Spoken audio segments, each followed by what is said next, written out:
Բարև ձեզ սիրելի ընկերներ, փառք Աստծո, որ մենք այսօր էլ կենթանի ենք, առողջ ենք, կարող ենք գալ Աստծո ոտքի մոտ եւ նրանից սովորել իր դասերը։ Թող Աստված օրհնի մեզ այս ժամը, որպեսզի մենք Սուրբ Հոգով ուսումնասիրենք եւ ճիշտ հասկանանք եւ իրագործենք մեր կյանքում Հիսուսի շնորհքով։ Հիսուսի անով խնդրեցի, փառք Հորը, Որդուն եւ Սուրբ Հոգուն այժմ միշտ եւ հավիտյան դայրում։ Ամեն։ Մենք գիտենք, որ այս երամսյակ մենք ուսումնասիրում ենք մի թեմա, որ կոչվում է Աճել Աստծո հետ հարաբերություններում եւ արդեն հասել ենք 7-րդ դասին, որը կոչվում է գործնական աղոթք, հիշելու համարն է։ Ամեն ժամանակ ձեր հույսը նրա վրա դրեք, ով ժողովուրդների ձեր սրտերը բացեք նրա առաջ, Աստված մեր ապավենն է։ Ինչպիսին է այսօր մեր աղոթքի կյանքը։ Արդյոք որքան հաճախ ենք մենք աղոթում եւ արդյոք եռանդով ենք աղոթում, թե ուղղակի հենց այնպես։ Եվ ինչ սպասումներ ունենք Աստծուց, երբ որ աղոթում ենք։ Ամեն օր ենք աղոթում, թե ժամանակ առ ժամանակ, երբ որ պետք է մեզ, կամ երբ որ հատուկ իրավիճակ է, կամ արտակարգ։ Միշտ ինչ որ բան ենք խնդրում մեր աղոթքում, թե նաև գովաբանում ենք Աստծուն։ Արդյոք առավոտյան նախքան ուտելը ես աղոթք հողում եմ Աստծուն, կամ օրվա ընթացքում, թե զբաղված եմ։ Արդյոք մենք կանոնավոր մասնակցում ենք շուրջօրյա աղոթքին։ Եվ աղոթքի միջոցով զգացել ենք արդյոք Աստծո զորությունը, ներկայությունը, որն ամեն ինչ փոխում է մեր կյանքում։ Աղոթքը մշտական կապն է մեր եւ Հիսուսի միջև։ Հիսուսը համեմատում է մեզ ճյուղերի հետ, խաղողի ճյուղերի հետ, այսքան վազի ճյուղերի հետ, խաղողի վազի ճյուղերի հետ, եւ ինքը իրեն որդի հետ։ Եվ վաղ ստեղծագործություններ գրքում Էլեն Ուայթը գրում է. Եթե ցանկանում ենք աճել ու ծաղիկներ տալ, պետք է անդադար սնունդը հյութ կլանենք կենդանի որդից, քանի որ որդից անջատված մենք զորություն չունենք։ Եթե ինչպես է պատահում, որ ճյուղերը չորանում են խաղողի վազի վրա, որովհետև ինչ որ մի ձևով իրենք սնունդ չեն ստանում որդից, չեն կլանում այդ սնունդը եւ չորանում են, եւ ստիպված պետք է կտրվեն, որտեղ կապ չունեն, էլ պտուղ չեն տալիս, ուղղակի չորացած ճյուղ է։ Արդյոք մենք ուզում ենք այդպիսի քրիստոնյա լինել, որ քրիստոնյայի անունը կրում է, բայց իրական չորացած ճյուղ է, թե ամեն օր որակով ժամանակ անցկացնենք Աստծո հետ, շփվենք նրա հետ, նրանից ստանանք այդ կենսատու ուժը, որ մեզ իրոք քրիստոնյա կսարքի եւ իր անունը կփառավորենք խայտարակելու փոխարեն։ Ուրեմն սա հարատև աղոթքի օրհնությունն է։ Աստված լսում է մեզ եւ միշտ պատասխանում է իր ժամանակին եւ իր կատարյալ ճանապարհով, թե ոչ միշտ այնպես ինչպես մենք ենք սպասում կամ պատկերացնում։ Այսօր կուսումնասիրենք Աստվածաշնչյան այրերի աղոթքի կյանքը եւ կդիտարկենք գործնական եղանակներ, որոնք կօգնեն ամրապնդելու աղոթքը մեր ամենօրյա կյանքում։ Սկզբում կխոսենք Եղիայի աղոթքի մասին։ Մենք գիտենք, որ Եղիան Աստծո մարգարեն էր եւ ինքը մարգարե էր այն ժամանակներում, երբ որ Աքահաբն էր թագավոր, եւ Աքահաբը ուներ հեթանոսկին, ում անունը Հեզաբել էր, եւ Հեզաբելը տարածել էր Բահաղի պաշտամունքը եւ ուներ Բահաղի մարգարեներ կամ քահանաներ, եւ ժողովուրդը հեռացել էր Աստծուց, չաստված Բահաղին էր պաշտում, եւ Աստված ինչքան զգուշացրեց չլսեցին, վերջի վերջո ստիպված եղավ դիմել կտրուկ միջոցների եւ Եղիային ուղարկեց ճշմարիտ իր մարգարեն Եղիային ուղարկեց Աքաբի մոտ, որպեսզի զգուշացնի իրեն, որ շուտով իրենց անօրության պատճառով լինելու է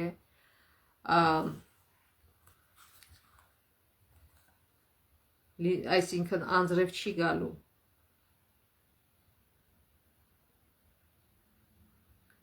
Եվ երբ որ անձրև չի գալի, ինչ է լինում, ոչինչ չի աճում եւ դրա պատճառով նաեւ սով է լինում։ Եվ Եղիան գալիս է, ասում է Աքաբին եւ անմիջապես լքում է Աքաբի պալատը, եւ իրոք 3 տարի անձրև չի գալիս եւ չորանում է հողը եւ պտուղ չի տալիս։ Եվ երբ որ 3 տարին լրանում է, այդ ամբողջ ժամանակ Աքաբը իրեն կատաղացման է գալի եւ ասում է, որ կսպանեմ, երբ որ գտնեմ, կարծես թե Եղիան ինքն էր ստեղծել այդ Հայդին մոռացել եմ այդ բառը։ Երբ որ անձրև չի գալիս,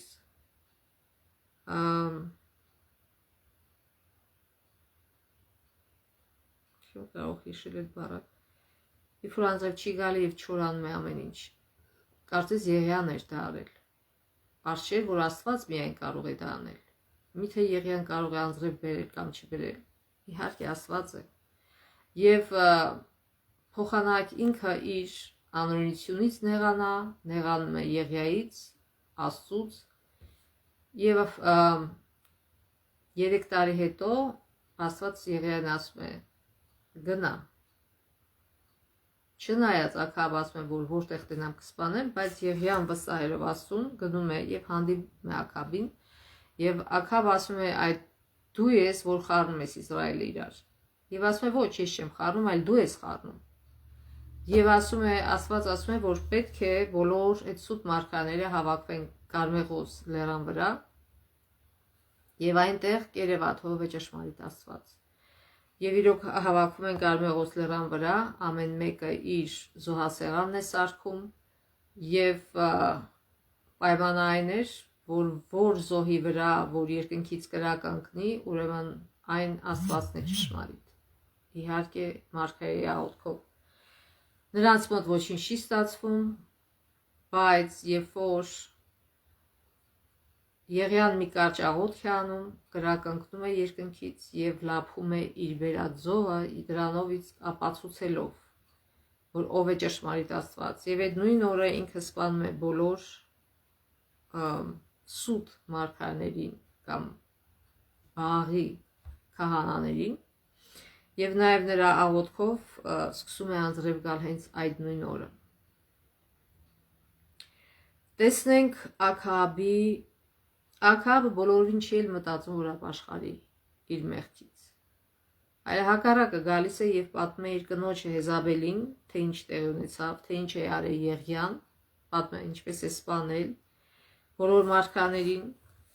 Հեզաբելը սա գրված է Թագավորների գրքում 19 գլխում։ Հեզաբելը սուրհանդակ ուղարկեց Եղիայի մոտ ասելով. Եթե դու Եղիան ես, իսկ ես Հեզաբելը, ապա թող Աստվածներն ինձ այսպես ու այնպես անեն, եւ դեռ ավելին, եթե վաղ այս ժամին քեզ չանեմ այն, ինչ մարգարեներից յուրաքանչյուրին արեցիր դու։ Ուրեմն Եղիան հենց նոր Կարմեղոս լեռան վրա, դրա առաջին օրը, տեսել էր, թե ինչպես Աստված ապացուցեց, որ ինքն է ճշմարիտ Աստված, եւ վախենալու ոչինչ չկար։ Հիմա, երբ որ լսում է սա, ինչ է գրած, ասում է Եղիան վախեցավ։ Նա չվախեցավ դեմ դիմաց գալու Աքաբին, չնայած Աքաբը սպառնացել էր, որ սպանելու է իրեն։ Չվախեցավ այդ ամբողջ ամբողջի առաջ, այդ քահանաների սուտ մարգարեների առաջ, բայց երբ որ Հեզաբելը ասեց, որ ես սպանելու եմ քեզ, չգիտես ինչի վախեցավ ինքը, կնոջ սպառնալիքից։ Ելավ գնաց, հեռացավ այդտեղից, եկավ Հուդայի երկրի Բերսաբեի քաղաքը։ Իհարկե Աստծո ծրագիրը դա չէր։ Աստծո ծրագիրը այն էր, որ դրանից հետո Եղիան մեծ ռեֆորմ անցկացներ, որտեղ հիմքը դրվել էր արդեն։ Բայց Եղիան վախենալով իր կյանքի համար փախավ Այնտեղ թողնելով իր ծառային ինքը մեկ օրվա ճանապարհ գնաց դեպի անապատ եւ նստեց բևեկնի մի ծառի տակ, նա իր մահը ցանկացավ ասելով. Բավական է Տեր, առ իմ հոգին ինձնից, քանզի ես իմ հայրերից ավելի լավը չեմ։ Այսինքն ինչ է սա, նա ինքը հիասթափել էր, ինքը իրենից հիասթափել էր, որ մի կնոջ սպառնալիքից ինքը վախեցավ եւ փախավ։ Եվ ասում է, ես լավը չեմ, ավելի լավ այն սպանի, քան թե ինքը հասկանում էր, որ ամոթով արեց Աստծուն, անհավատություն ցուցաբերելով, վախ ցուցաբերելով այդ կնոջ սպառնալիքի հանդեպ։ Բայց տեսնենք Աստված ինչպես է արձագանքում նրա խոսքերին։ Ուրեմն Եղիան հասկանում է, որ ինքը մեղաչել է, դեպրեսիայի մեջ է ընկել, եւ ինչ է, ասում է, նա քուն մտավ, ննջեց ծառի տակ։ Աստված ողորմած նրան քուն տվեց, որ ինքը մի քիչ հանգստանա, ուշքի գա։ Եվ ահա մեկը նրան մոտենալով ասաց. Ելիր ու կեր։ Եղիան նայեց եւ տեսավ իր ծնայից կախված հաճարի նկանակ եւ ջրի կուշ։ Նա ելավ, կերավ, խմեց եւ դարձյալ ննջեց։ Ուրեմն հետո գրած է. Տիրոջ հրեշտակը երկրորդ անգամ նրան մոտենալով ասաց. Ելիր կեր, որտեվ երկար ճանապարհ ես գնալու։ Ուրեմն Աստված չուղարկեց հրեշտակին, որ ամոթանք տա Եղիային, ասի. Չես ամաչում, դու այդքան բան տեսար, ես հիմա ինչի փախար եք արստե, որպես ինչ, չէ։ Աստված երբեք այդպես չի վարվում մեր հետ։ Եվ նույնիսկ չի էլ ստիպում Եղիային, չի ասում, հլա մի հատ շուտ վեր կաց գնա հետ եւ այդ ռեֆորմա արա, չէ։ Ինքը ասում է լավ, հաց կեր,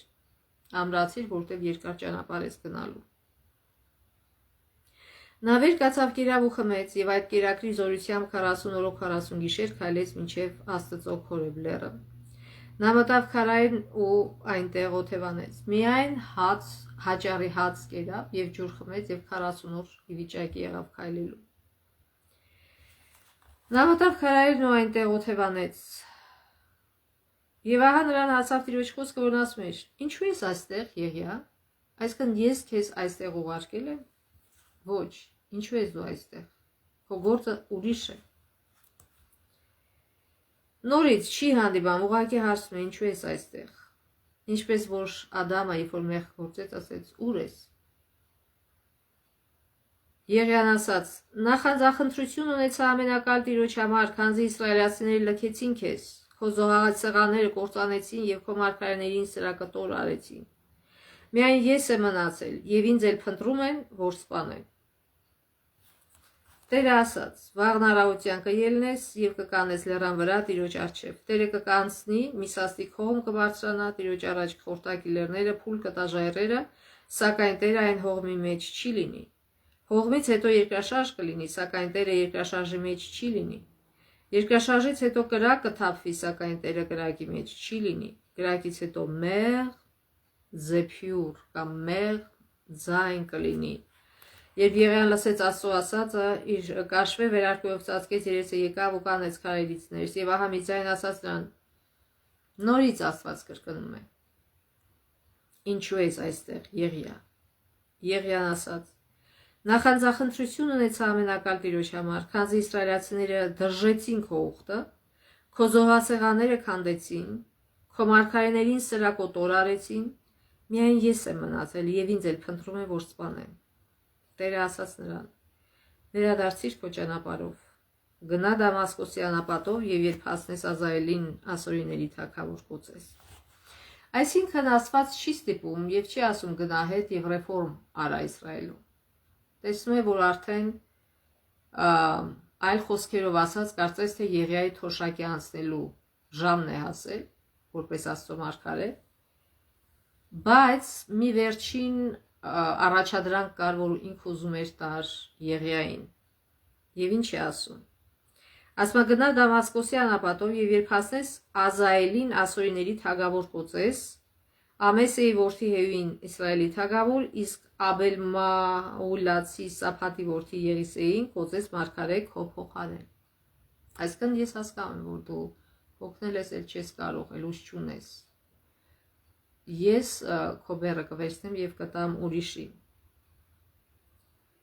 Այնպես կլինի, որ Ազայելի սրից ազատվածին Հեոն կսպանի, իսկ Հեյուի սրից ազատվածին Եղիսեն։ Իսրայելում կթողնես 7000 տղամարդ, այնպիսի մարդիկ, որ չեն ծնրադել Բաղաղին եւ շթունքներով նրան չեն համբուրել։ Այսինքն Աստված ասում է, դեռ 7000 հոգի կա այնտեղ, որոնք քո նման արդար են եւ չեն ծնրադել Բաղաղի առաջ, այլ պաշտել են Աստծուն։ Եվ ասում է, որ երբ որ այս կոտորածը լինի, քանի որ ժողովրդին, Իսրայել ժողովրդին շատ անգամ զգուշացրեց Աստված չլսեցին, եւ ինքը, պատկերացնում եք, ինքը Աստված իսրայելացի մարգարեին ուղարկում է, որ Ազայելին, արամեացիներին որպես թագավոր օծի, որպեսզի այս Ազայելը սպանի իսրայելցիներին։ Որովհետև իրենք ոչ մի ձև չուզեցին ենթարկվել Աստծուն, Աստծո օրենքների, ոչ մի ձև։ Եվ գալիս է այն ժամանակը, երբ որ անօրենության բաժակը լցվում է, Աստված քաշում է իր ձեռքը, եւ այդ ժամանակ Սատանան անում է այն, ինչ որ ուզում է։ Եվ բայց ասեց, ես այդ 7000 մարդուն կպաշտպանեմ եւ ոչինչ չի լինի։ Եվ ինչ որ ասում է Աստված, Եղիան դա էլ անում է։ Թեև Աստված պատասխանում էր Եղիայի բոլոր աղոթքներին, մարգարեի հուզական, մտավոր ու ֆիզիկական վիճակը մեկ օրվա ընթացքում արագ փոխվեց։ Թեև Եղիան այդ օրը Աստծո հետ մեծ հաղթանակ էր տարել, հոգնածության մի պահի նա թույլ էր տվել, որ մահվան վախը ճնշի Աստծո հանդեպ հավատքին։ Այս պատմության մեջ ամենից ուշագրավն այն է, որ թեև Եղիան հուսահատության ու հուսալքության մեջ էր, Աստված քնքշությամբ ու հոգատարությամբ գնաց նրա մոտ դարձյալ սնունդ ու ջուր տրամադրելով, որը բավականացրեց 40 ու 40 գիշեր, եւ Աստված բոլորին ուրիշ կերպ հայտնվեց նրան։ Այսքան այս դրվագը ինչ է ցույց տալի, որ Աստված ողորմած Աստված է։ Ինչքան էլ որ սխալ մենք անենք, ինքը չի ուզում թողնի մեզ։ Ինքը չի ուզում մեր կյանքը վերցնի, ոնց որ Եղիան ասում է, ավելի լավ է մեռնեմ, որտեղ ես քո անունը խայտարակեցի, բայց Աստված ասում է, չէ։ Ոչ միայն Աստված չուզեց, որ ինքը նույնիսկ չուզեց, որ ժամանակավոր մահանա, կենթանի վերցրեց Եղիային երկինք։ Եվ այստեղ ուզում եմ նշել Աստծո արդարադատությունը։ Աստծո համար կապ չունի, թե մենք ինչպես ենք կոչում մեզ Աստծո ժողովուրդ, թե Իսրայելը իրեն կոչում էր Աստծո ժողովուրդ, բայց բոլորովին հեռու էր Աստծո պատգամներից։ Եվ Աստծո համար կապ չունի, թե ինչպես ես կոչում դու քեզ։ Եթե դու Աստծո պատգամներից հեռու ես, երբ որ դու լցնում ես քո անօրենության բաժակը, վերջի վերջո Աստված քաշում է իր ձեռքը, եւ դու հայտնվում ես շատ վատ վիճակում։ Այսինքն Աստված քաշվեց, եւ Իսրայելը ընկավ Հեզայելի ձեռը, եւ Հեզայելը կոտորեց հրեաներին, իսրայելցիներին, որտեղ իրենք թողել էին Աստծուն։ Աստված արդարամիտ է։ Կապ չունի ես ինչպես եմ ինձ անվանում, քրիստոնյա եմ անվանում, թե ինչ եմ անվանում։ Եթե իմ գործերը չի բռնում Աստծո գործերի հետ, Աստված նույն արդարադատությամբ ինձ կդատի, քեզ կդատի, եթե մեր գործը չի համընկնում քրիստոնյա անվան հետ։ Եվ այս նույնը վերաբերում է յուրաքանչյուր ազգի։ Եթե մենք ասում ենք, մենք Աստծուն նվիրված ազգ ենք, Աստծո ընտրյալ ազգ ենք, մենք քրիստոնյա ենք, բայց եթե մեր գործերը չի համընկնում Աստծո ասացի հետ, Աստծո պատգամների հետ, եւ վերջի վերջո մենք լցրում ենք մեր անօրենության բաժակ, Աստված արդարադատ է բոլորի հանդեպ։ Նրան չի հետաքրում, թե մենք ոնց ենք մեզ կոչում։ Եթե մենք մեզ կոչում ենք քրիստոնյա, բայց չենք հետևում իր ուղուն, մենք ինքնակոչ քրիստոնյաներ ենք։ Եվ այստեղ, երբ որ Իսրայել ժողովուրդը չէր հետևում, եւ հիմա էլ չի հետևում Աստծո պատգամներին, ինչ է դա նշանակում, ինքնակոչ։ Եվ Աստված անաչառ է, կապ չունի, նա միշտ անում է արդարություն, նա միշտ արդարադատ է, նա չունի սիրեցյալներ, ֆավորիտներ չունի։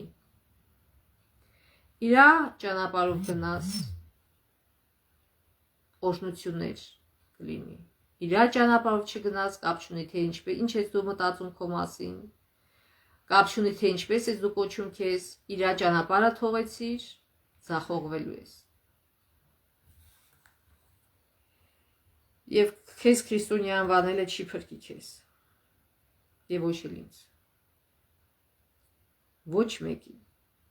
Երբեմն մեր կյանքում Աստված պատասխանում է շատ ուղղակի հզոր ու անհերքելի ձևով։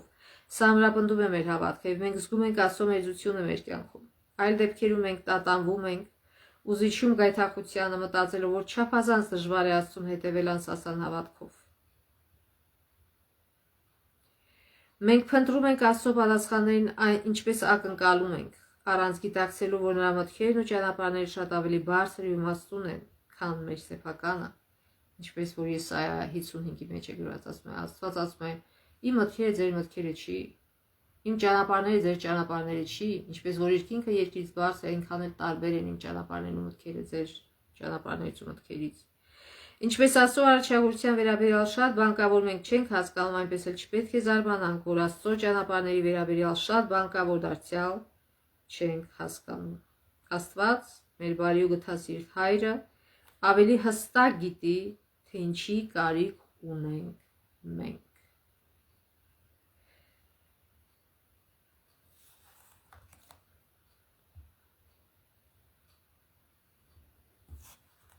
Այսինքն Եղիային թվում էր, թե իրան պետք է մեռնել, որտեղ ինքը սխալ արեց, բայց Աստված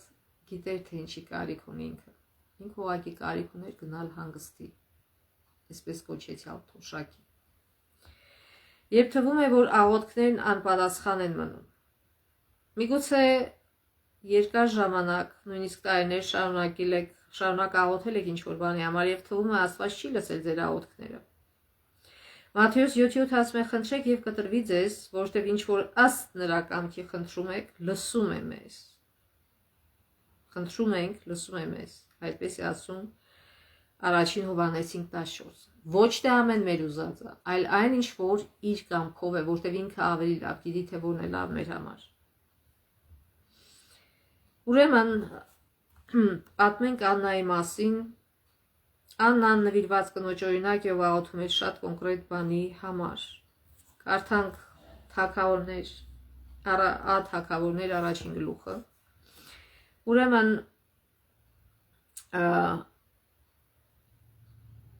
երբ որ դեռ դատավորների ժամանակ, երբ որ թագավորները չէին տիրում Իսրայելում, այդ ժամանակ այնտեղ ապրում էր Եղկանա անունով մի մարդ, եւ նա ուներ կին, Աննանով շատ սիրում էր նրան, Աննան էլ իրեն, բայց Աննան չէր կարողանում երեխա ունենալ։ Եվ անպտուղ էր։ Եվ Եղկանան վերցրեց երկրորդ կնոջ, որը Փենանա էր, եւ Փենանան ուներ որդիներ, իսկ Աննան որդի չուներ, այսինքն Աստված որդիներ տվեց Փենանային, Աննային չտվեց։ Այդ մարդը տարեստարի ելնում էր իր Արիմաթեմ քաղաքից, գնում էր սելով զորությունների դերացում երկրպագելու եւ զոհ մատուցելու համար։ Եվ Եղկանան իր զոհ մատուցած օրը իր կին Փենանային նրա որդիներին ու դուստրերին բաժիններ տվեց, իսկ Աննային մեկ բաժին տվեց, քանզի նա որդի չուներ։ Եղկանան սակայն Աննային առավել էր սիրում, քան Փենանային, քանզի Տերը փակել էր նրա արգանդը, որպեսզի նրան որդի չպարգևելով տառապանք ու տրտմություն վաճառի նրան։ Իհարկե սա Աստվածին ադու չէր ուզում տառապանք ու տրտմություն պատճառեր Աննային, այլ Աստված նպատակ ուներ, որը հետո կերևա։ Եղկանան տրտմել էր, որ Տերը փակել էր նրա արգանդը, որպեսզի նրա որդի չպարգևի։ Նա ամեն տարի Տիրոջ տունը գալով այդպես էր վարվում, բայց Աննան տրտմում էր լալիս եւ ոչինչ չէր ուտում։ Նրա ամուսին Եղկանան ասաց նրան. Աննա, ասաց, այստեղ եմ Տեր։ Եղկանան ասաց նրան. ինչու ես լալիս, ինչու չես ուտում եւ ինչու է հոգի տալեկոծվում, միթե ես քեզ համար 10 որդուց լավ չէ։ Նրա հետ ուտելուց հետո Աննան եկավ սելով ու կանեց Տիրոջ առջև։ Հեղի քահանան նստել էր մի աթոռի վրա տիրոջ տաճարի սեմի մոտ։ Եվ Աննան վշտահար հոգով աղոթեց տիրոջը եւ դառնորեն լաց եղավ եւ ասաց.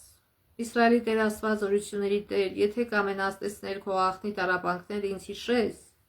ու արու զավակ տաս քո աղախնին մինչև նրա մահվան օրը, քեզ կնվիրեմ նրան, նա գինի չի խմի եւ չի հարբի եւ նրա գլխին ածելի չի դիպչի։ Եվ նա երկար աղոթեց տիրոջ առաջ եւ հեղի քահանան հետևելով նրա շրթունքներին նկատեց, որ աղոթում է մտքում, շրթունքները չէին շարժվում, ձայնը լսելի չէր, բայց Տերը լսեց նրան։ Հեղին կարծեց, թե նա հարբած է։ Ասում է, ձայնը լսելի չէր, բայց Տերը լսեց նրան։ Հեղին կարծեց, թե նա հարբած է, ուստի Հեղի սպասավորն ասաց Աննային. «Մինչև երբ հարբած վիճակում ես մնալու, սթափվիր գինովությունից ու գնա հեռացիր տիրոջ առջևից»։ Պատասխան տալով Աննան ասաց. «Ոչ Տեր, այդպես չէ, ես վշտացած սրտով կին եմ, ոչ գինի եմ խմել, ոչ էլ հարբած եմ։ Ես իմ սիրտն եմ բացել տիրոջ առջև, քո աղախնին անձկամքին մի համարիր, ես իմ բազում տրտմությունից եւ իմ տխրությունից մտամոլոր կանել եմ մինչև այժմ»։ Պատասխան տվեց Հեղին եւ ասաց. «Գնա խաղաղությամբ եւ Իսրայելի Աստվածը թող կատարի նրանից հայցած քո բոլոր խնդրանքները»։ Աննան ասաց. «Քո աղախինը շնորհ գտավ քո առաջ»։ Եվ Աննան գնաց իր ճանապարհով մտավ իր կացարանը, կերավ ու խոսեց ամուսնու հետ եւ իր երեսից վերացավ տխրությունը, այսինքն ինքը հավատաց Աստծուն եւ իրոք այդպես էլ եղավ։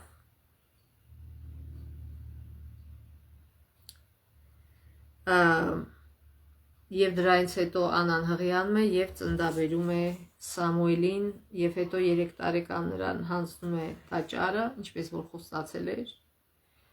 Եվ Աստված դրանից հետո օրհնում է իրան եւ շատ զավակներ է տալիս։ Այսինքն Աստված այդ մեծ պատիվը, Սամուելը շատ մեծ մարգարե դարձավ Իսրայելում։ Եվ Աստված այդ մեծ պատիվը տվեց Աննային։ Երբ որ Աստված հետաձգում է մեր աղոթքի պատասխանը, դա չի նշանակում, որ ինքը չի սիրում մեզ, չի ուզում, որ մենք երջանիկ լինենք, բայց ինքը լավ գիտի, թե ինչ է անում։ Մի հատ ասացված կասում ավելի ուշ, քան երբեք։ Երբ որ ես ամուսնացել եմ եւ 5 տարի երեխա չունեցա, եւ մի օր ես Աննայի աղոթքով աղոթեցի, եւ ասի Աստված ջան, ես չեմ պնդում։ Ոնց որ քո կամքն է։ Եթե քո կամքն ինձ զավակ պարգևես, ուրեմն ես Աննայի աղոթքը ընդունի որպես իմ աղոթքը։ Եվ մի ամիս չանցած իմացա, որ առանց բժիշկների գնալու, առանց որևիցե բանի հղիացա եւ ունեցա հետո իմ առաջնեկին։ Այսինքն եւ հիմա երբ որ հետ դարձ հայացք եմ գցում, ասում եմ այո, Աստված ճիշտ է եղել։ Եվ փառք եմ տալիս Աստծուն բոլոր ամեն ինչի համար, որ եղել է իմ կյանքում, թե տխրության, թե ուրախության համար։ Գիտեք, Աստված մեզ տալիս է մեր ուզած այն ժամանակ, երբ որ մենք պատրաստ ենք։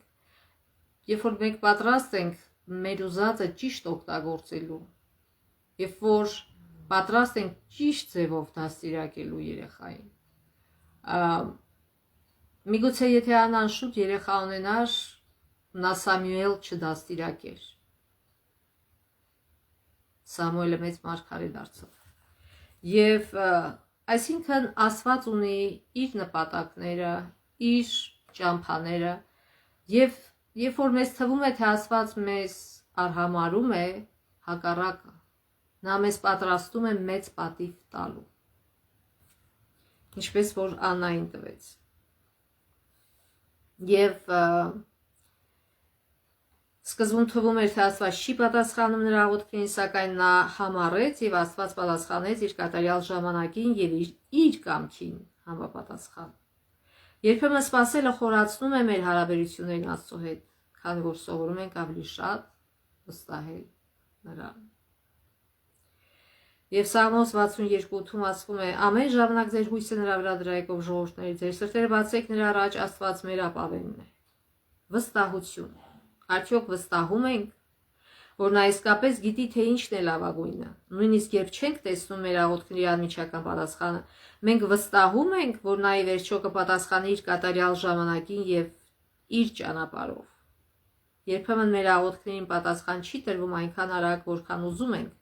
կամ հույս ունենք։ Ինչ խորհուրդ է տալիս Աստվածաշունչն դրա վերաբերյալ։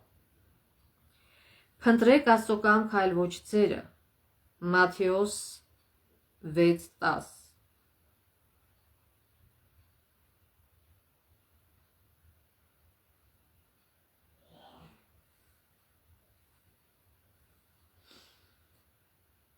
Հովհաննես 5:14-15։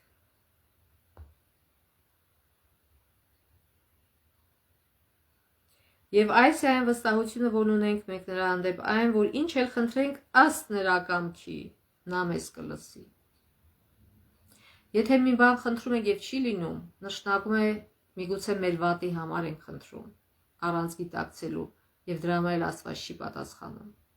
Կամ էլ դեռ պատրաստ չենք, եւ երբ որ պատրաստ լինենք, այն ժամանակ Աստված կկատարի մեր խնդրանքը։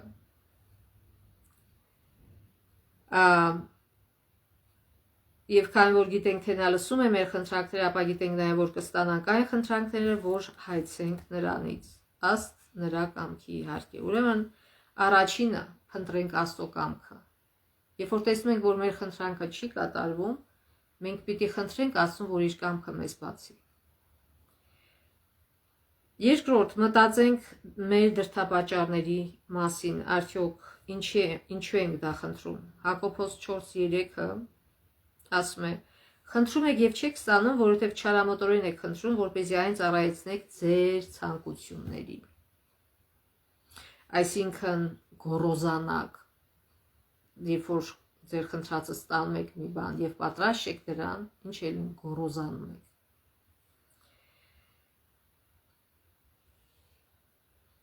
Ձեր նաև պետք է մտածենք արդյոք ունենք սիրելի մեղք, որտեղ եթե մենք սիրելի մեղք ունենք եւ փայփայում ենք այդ մեղքը, այն խոչընդոտում է, չի թողում, որ Աստված մեր խնդրանքը կատարի։ Արդյոք մենք մնում ենք Աստծո մեջ եւ նրա խոսքում, արդյոք մենք հավատարիմ ենք Աստծուն, լսում ենք նրա պատգամներին, հնազանդվում ենք նրա պատգամներին, թե ոչ։ Արդյոք հավատում ենք, երբ աղոթում ենք, թե առանց հավատալու ենք աղոթում։ Եբրայեցիներ 11:6 ասում է. բայց առանց հավատի անհնար է հաճելի լինել Աստծուն, քանի որ նա, ով մոտենում է Աստծուն, պետք է հավատա, որ Աստված կա եւ արծարետույց է լինում նրանց, ովքեր փնտրում են իրեն։ Եվ նաև պետք է մտածենք մեր սրտի վիճակի մասին, խոնարհ ենք, թե հպարտ։ Հակոբոս 4:6։ Եվ այդ նրա համար, որ ել ավելի շնորհ տա, դրա համար ասում է. հնազանդվեցեք ուրեմն Աստծուն եւ դիմացրեցեք սատանային, ու նա կփախչի ձեզանից։ Արդյոք համառ ենք աղոթքի մեջ, թե ոչ։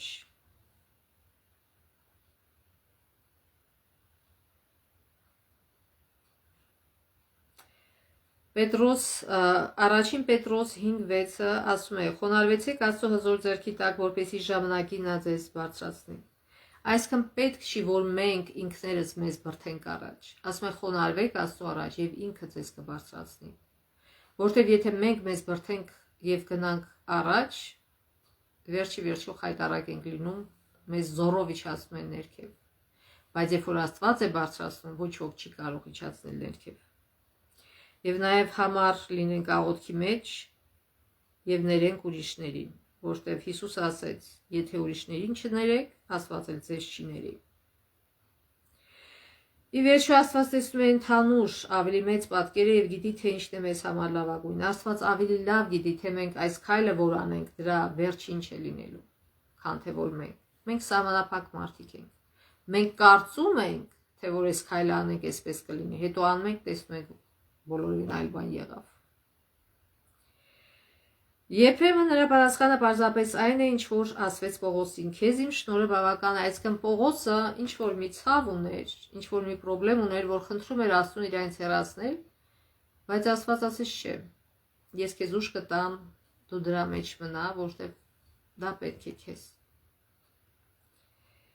Թե ինչպես ենք արձագանքում անպատասխան թվացող աղոթքներին, կախված է Աստծո վերաբերյալ մեր պատկերացումից։ Եթե մենք Աստծուն տեսնում ենք որպես հեռավոր ու անտարբեր մեկը, մեր հարաբերությունները նրա հետ թուլանում են։ նման պահերին փնտրեք Աստվածաշունչը, այնտեղ դուք կգտնեք նրա սիրո հոգատարության ապացույցները եւ աղոթեք, որ նրա վերաբերյալ ձեր աղավաղված պատկերացումը ավելի պարզ դառնա։ Ինչպես երեխաները կարող են մի բան խնդրել իրենց ծնողից, ծնողը գիտի, որ եթե այդ բանը անի նրանց համար իրենց վնաս է լինելու եւ չի անում, եւ երեխան ոտերը գետնին խփելով, չէ, որ չէ, ես ուզում եմ դա։ Եթե մենք այդպես ենք վարվում Աստծո հետ, մենք շատ սխալ ենք վարվում։ Մենք ինքներս մեզ դրդում ենք դեպի դժվարություններ։ Եթե Աստված մի բան որ ասում է դեռ պետք չի, բայց կապրիզ ենք անում եւ ուզում ենք իրանից։ Եվ երբեմն նույնիսկ Աստված տալիս է ինչ որ ուզում ենք, բայց հետո փոշմանում ենք, որ ուզել ենք դա, որտեղ տեսնում ենք, որ Աստված ճիշտ էր, որ չէր անում դա։ Դա ի վնաս եղավ մեզ։ Եվ երբ որ ուրեմն Հիսուսի ժամանակներում երկարաշունչ բարդ բառերով եւ հաճախ անգիր արած աղոթքները, որոնք նման էին ներկայացման, մեծ հարգանք էին վայելում։ Հիսուսը դրանց մասին ոչ մի դրական բան չասաց։ Մատթեոս 6 5-8 համարները։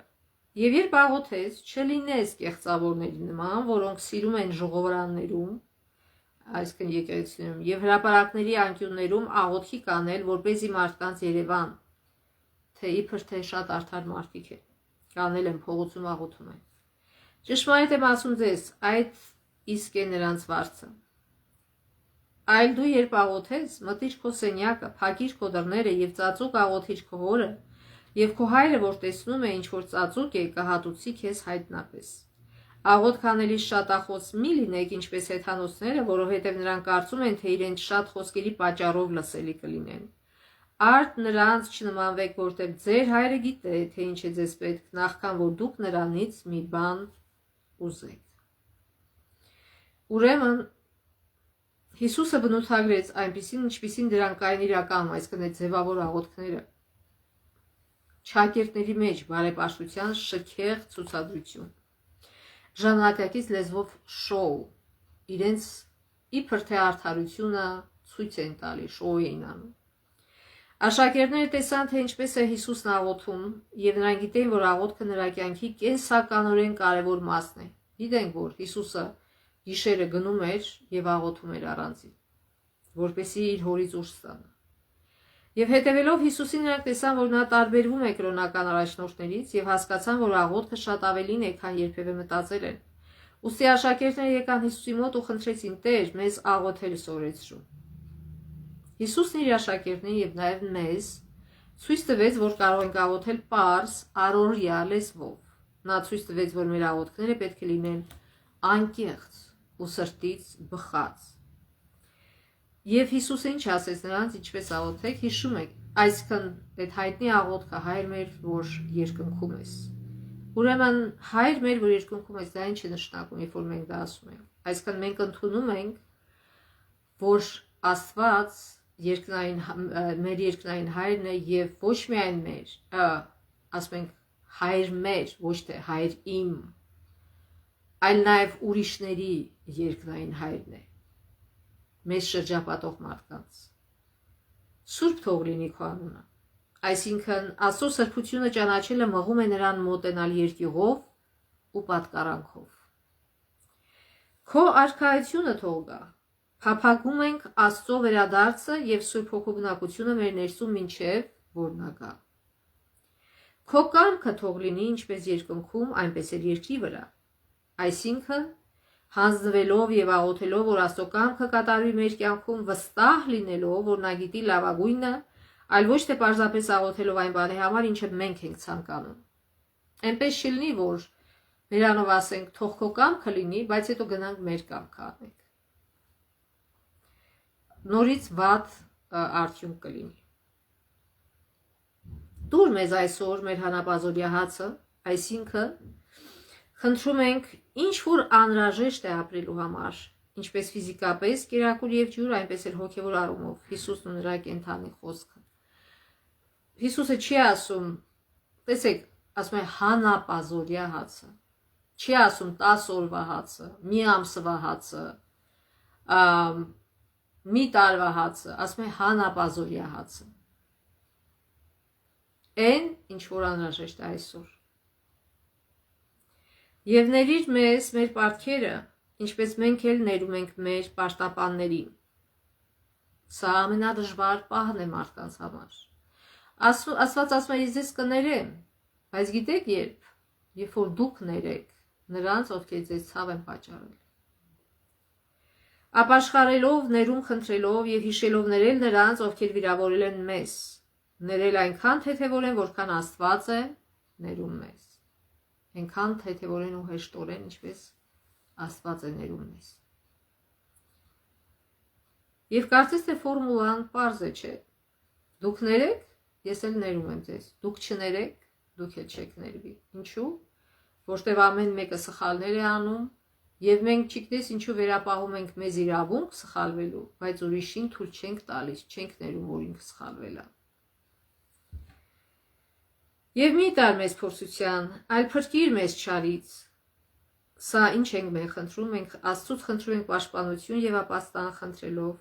այսքան որ նա պաշտպանի մեզ այս աշխարհի չարիքից։ Ինչքան ուզում է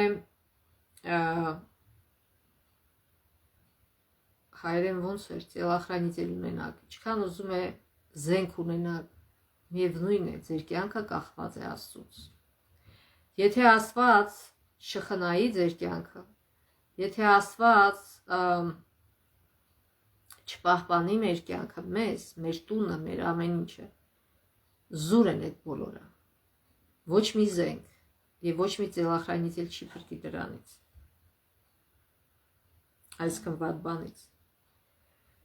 Քանի որ քոնն է արքայությունը, զորությունը եւ փառքը հավիտյանս ամեն։ Այսինքն ինչու ենք Աստծուն խնդրում, որտեվ ամեն ինչ Աստծո ձեռքերում է։ Ընդունելով որ մեր ամբողջ գոյությունը, մեր ունեցածը եւ մեր արարքները պատկանում են Աստծուն, միայն նա է արժանի մեր փառաբանության ու գովաբանությանը։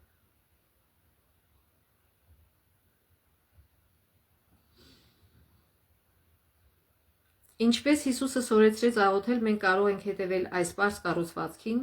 երբ առանձին մեր ընտանիքով կամ որպես եկեղեցի դիմում ենք Աստծուն, հիշելով, որ աղոթքը զրույց է Աստծո հետ որպես ընկերոջ։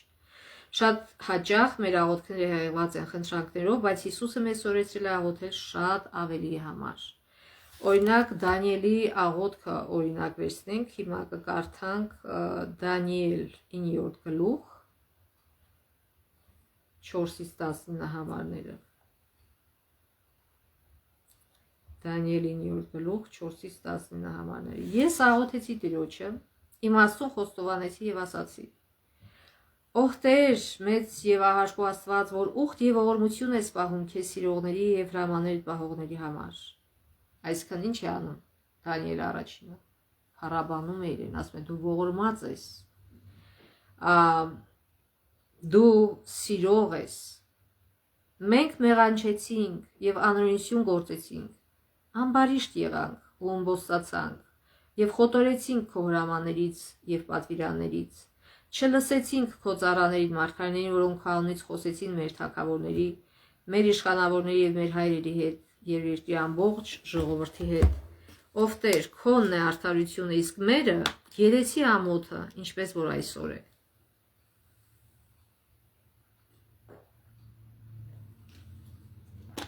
Այսինքն, ինչպես որ քիչ առաջ կարդացինք, որ Աստված շատ խնդրեց իսրայելցիներին, որ հետ դառնան իրենց ճար ճանապարհից, բայց նրանք չի չդարձան եւ վերջապես Եղիային ասեց գնա այդ Հեզեել ինչ էր անունը, Իրան թագավոր դիր արամեացիների վրա եւ հետո նրանք եկան եւ սպանեցին եւ գերության տարան շատ ու շատերի եւ ինքը Դանիելն էլ այդ ժամանակ գերության եկավ եւ Բաբելոնում էր գտնվում։ Եվ հիմա Դանիելը ասում է, այո, ասում է, մենք քեզ չլսեցինք ու խայտարակվեցինք։ Աստծուն չլսելը դրան է բերում։ Ասում է, մենք մեղաչեցինք, գերություն գործեցինք, ամբարիշտ եղանք ու մոստացանք, խոտորեցինք օրենքը։ Չլսեցին քո ծառաներին մարգարեին, որոնք քո անունից խոսեցին մեր թագավորների, մեր իշխանավորների եւ մեր հայրերի հետ եւ երկրի ամբողջ ժողովրդի հետ։ Չնայած Դանիելը ինքը լսում էր, ասում, բայց տեսեք, հոգնակի է խոսում, որտեղ ժողովրդի համար է աղոթում։ Ով Տեր, քո նեարդարությունը, իսկ մերը երեսի ամոթ։ Այսինքն ես չեմ ասում, որ դու, ես չեմ նեղացած, ես չեմ ասում, որ դու սխալ ես արել։ Արդար ես եղել, ճիշտ ես արել, որ արել ես, եւ մենք ամոթով ենք մնացել։ Ինչպես որ այսօր է Հուդայի մարդկանց եւ Երուսաղեմի բնակիչներին, բոլոր իսրայելցիներին, մերձավոր ու հեռավոր այն բոլոր երկրներում, ուր նրանց ակսորել ես այն անհավատարնության համար, որ գործեցին քո դեմ։ Տեր մերն է երեսի ամոթը, մեր թագավորներինը, մեր իշխանավորներինը եւ մեր հայրերինը, որտեվ մեղանչեցին քո դեմ։ Մեր Տեր Աստծունն են ողորմությունը եւ ներողամտությունը, որտեվ մենք ապստամբեցինք նրա դեմ եւ չլսեցինք մեր Տեր Աստծո ձայնը,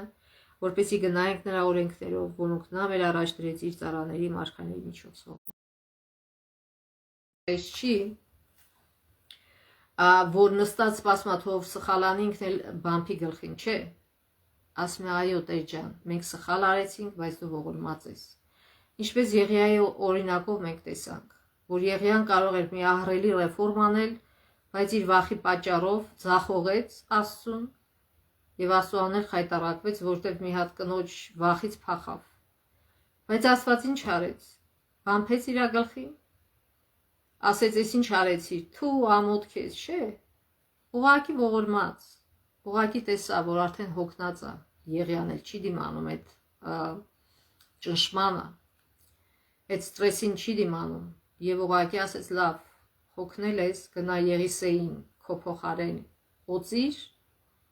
եւ չբացեց, որ ես էլ քեզ կտանեմ երկինք, բայց հետագայում Աստված այնքան էր սիրում Եղիային, այնքան էր գնահատել իր գործը, որ նույնիսկ չթողեց, որ մահանա Եղիա, այլ կենդանի վերցրեց երկինք։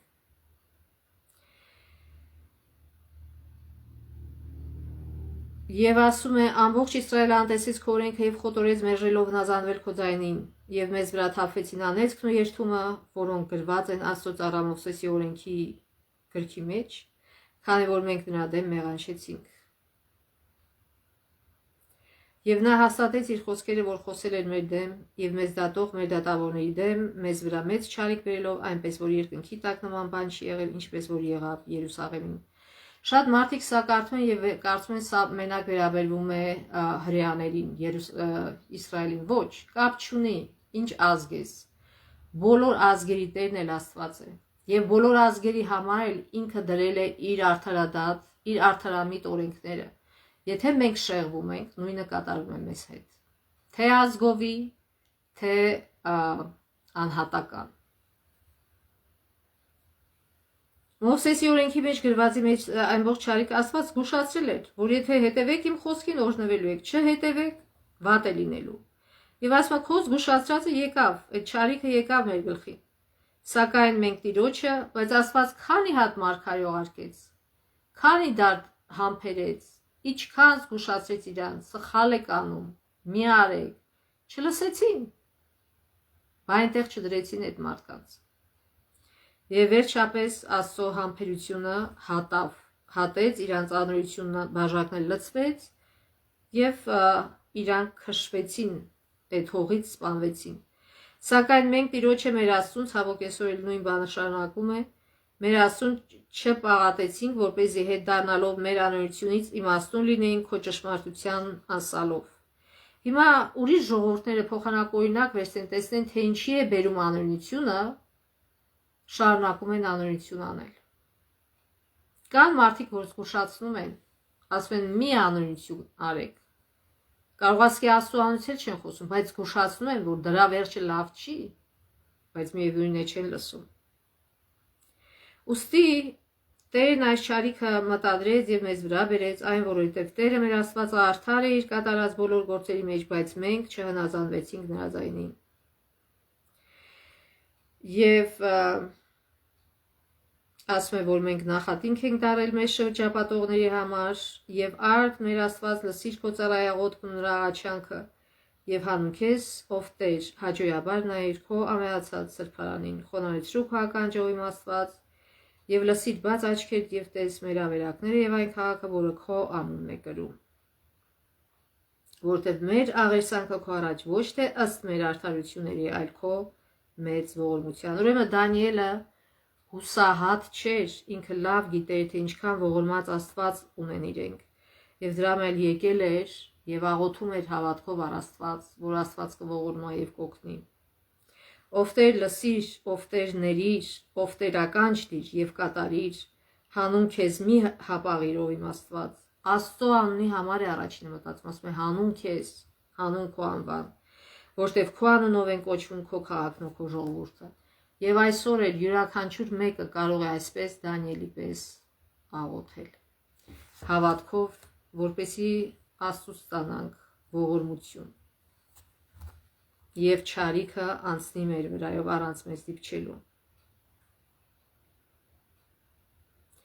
Ուրեմն ինչ արեց Դանիելը, ինչպես աղոթեց, սկզբում փառաբանեց Աստծուն։ Փառաբանությունը պաշտամունքի դրսևորում է Աստծո հանդեպ, թե ով է նա եւ ինչպիսին է նա։ Մենք փառաբանում ենք նրան իր հիասքանչ բնավորության համար։ Մենք պետք է փառաբանենք նրան, որ նա մեր ազատարարն է, փրկիչն է, մխիթարիչն է, բժիշկն է, բարի հովիվն է, ալֆան ու օմեգան է եւ մեր վեմն է, մեր ժայռն է, մեր ամրոցն է։ Երկրորդ բաղադրիչը աղոթքին չէ, խոստովանություն եւ ներում։ Այսինքն Աստծուն փառաբանելուց հետո խոստովանում ենք, որ մեղավոր ենք եւ ներում ենք հայցում։ Երբ մենք խոսում ենք Աստծո հետ եւ նրա մեջ ենք բնակվում, չենք կարող չթողնել այն ամեն ինչը կարող է մեզ հետ պահել կամ նրանից բաժանել։ Որքան մոտ ենք նրան, այնքան պարզ է երևում մեր թշվառությունն ու անարժանությունը։ Այսինքն եթե մենք փայփայում ենք մեղքը մեր մեջ, մեղք անում ենք, բայց ձև ենք անում թե սուրբ ենք, արդար ենք, ասում ենք դե ինչ ենք արել որ։ Այդ պատճառով Աստված չի լսի մեր աղոթքը։ Եթե որովհետև ինչու է կարևոր, որ առաջինը, այսինքն երկրորդը փառաբանություններ ենք հայց ենք Աստծո ներումը, որ այդ պատնեշը որ կա Աստծո եւ մեր միջև մեղքի պատճառով հեռանա այդտեղից եւ որպեսզի մեր ձայնը հասնի Աստծուն։ Որքան մոտ ենք նրան, այնքան պարզ է երևում մեր թշվառությունն ու անարժանությունը։ Դա ստիպում է աղաչել նրան, որ հեռացնի մեր մեղքերը եւ մեր բնավորությունը ձևավորի իր նմանությամբ։ Եթե մենք ակնկալում ենք, որ Աստված ների մեզ, մենք եւս պետք է պատրաստ լինենք ներել ուրիշներին։ Հակոբոս 5:16 ասում է. «Միմյանց խոստովանեք ձեր մեղքերը եւ միմյանց համար աղոթեք, որ բժշկվեք»։ Այսինքն, որ մեղքերը, որը մենք արել ենք տվյալ մարդու հանդեպ։ Արդարի աղոթքն ավելի ուժեղ է ներգործում։ Խնդրանքներ։ Ուրեմն ներում հայցելուց հետո մենք արդեն ներկայացնում ենք մեր խնդրանքները։ Ինչ մարտահրավերների առաջ է կանած, գուցե ձեր ընտանիքի, ընկերների, առողջության, ֆինանսների, աշխատանքի կամ ուսման հետ կապված, որտեղ է առանձնահատուկ անհրաժեշտ Աստծո առաջնորդող ձեռքը, ով ունի ձեր աջակցության կարիքը եւ ինչպես կարող եք տալ նրան լավագույնը։ Աղոթենք կոնկրետ այս ոլորտների եւ մարդկանց համար խնդրելով, որ կատարվի Աստծո կամքը։ Մենք բոլոր ոլորտներում ունենք Աստծո կարիքը։ Եվ վերջում նորից գոհություն ենք մատուցանում Աստծուն եւ շնորհակալություն ենք, գոհանում ենք նրանից այն օրհնությունների համար, որ մենք արդեն ունենք մեր կյանքում։ Հնարավոր է մեծ բաներ անցնեն մեր մտքով, բայց ինչ կասեք մեզ պարգևած այն փոքր բաների մասին, որոնք այնքան հաճախան տեսնում ենք որպես ինքնին ենթադրվող։ Մենք Աստծո ողորմությունների մշտական ստացողներն ենք, սակայն որքան քիչ ենք գոհանում, որքան քիչ ենք փառաբանում նրան այն ամենի համար, ինչ արել է։ Երբ որ առավոտը աչքերս բացում եմ, ասում եմ՝ «Փառք Աստծո Տեր ջան, որ այսօր էլ արթնացրիր քնից, որ այսօր էլ կյանք տվեցիր, որ այսօր էլ իմ աչքերը տեսնում են, իմ քիթը շնչում է, իմ ականջները լսում են, որտեվ ինչքան մարդիկ կան այսօր հիվանդ, կույր, խուլ, թե հոգեպես, թե ֆիզիկապես, եւ նաեւ խնդրում եմ, որ Աստված բացի իմ հոգեվոր աչքերը, իմ հոգեվոր ականջները, որպեսզի ես իմ կյանքը անցկացնեմ իր կամքի համեմատ, այլ ոչ թե իմ կամքի համեմատ։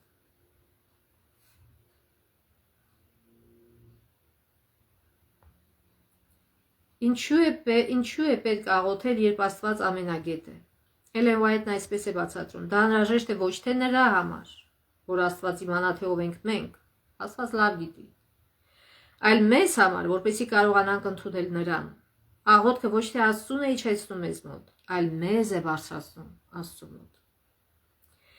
Սա նագրել է Քայլեր դեպի Քրիստոս գրքում։ Անկասկած է, որ Աստված գիտի մեր ցանկությունները, մեր կարիքները եւ կարդում է մեր սրտի յուրաքանչյուր դիտավորություն կամ յուրաքանչյուր փափագ կամ երազանք։ Այո, աղոթքը լավ է մեզ համար։ Այն ստիպում է կանգ առնել կյանքի ունային վազվզոցի մեջ, խոստովանել, որ Աստված գերիշխան է ամեն ինչի վրա եւ մեր անձը խոնարհացնել նրա առաջ, հասկանալ, որ ոչ թե մենք կարող ենք անել մեր ձեռից ինչ որ մեր ձեռից գալիս է, եւ Աստված ուզում է, որ մենք դա անենք, դրա համար է մեզ տվել խելք, շնորհք եւ ամեն ինչ։ Բայց Աստված ուզում է, որ մենք հասկանանք, որ վերջնագետը դրա, արդյունքը դրա կախված է իրենից, այլ ոչ թե մեր ջանքերից։ Մենք կարող ենք շատ ջանքեր անել, բայց արդյունք չունենալ։ Կարող են լինել երկու մարդ, մեկը ջանքեր անում, արդյունք է ունում, մեկը ջանքեր անում, արդյունք չի ունենում։ Ինչի՞։ Որովհետև չի հասկանում, որ Աստված է օրհնողը մեր ջանքերի։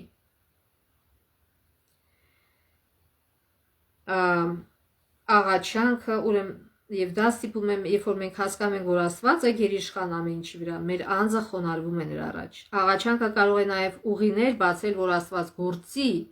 երբ մենք հրավիրում ենք նրան։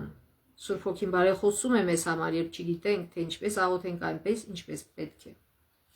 Այսինքն, երբ որ մի մարդ չի ուզում իր համար փրկություն, չի ուզում աղոթի ինքը իր համար, երբ որ մենք ենք եւ Սատանան ասում է, դու ինչ ես օգնում այդ մարդուն, դու ինչ ես դեռ իրեն կյանք տալ, ինչի չես թողում իմ ձեռքը ընկնի, որտեղ ինքը չի ուզում քո այդ կյանքը անցկացնի։ Եվ Աստված ասում է, չէ, գիտես, այս ինչը աղոթել է իր համար։ Եվ ես օրինականորեն իրավունք ունեմ գործելու իր համար, չնայած ինքը չի հասկանում եւ չի աղոթում։ Այսինքն մենք կարող ենք մեր աղոթքով փրկել շատ մարդկանց, թե ֆիզիկական կյանքերը, թե հոգևոր կյանքերը։ Ինքնագոհություն ու ամբարտավանությունը ամենամեծ կներեք, այստեղ բան բաց թողեցի։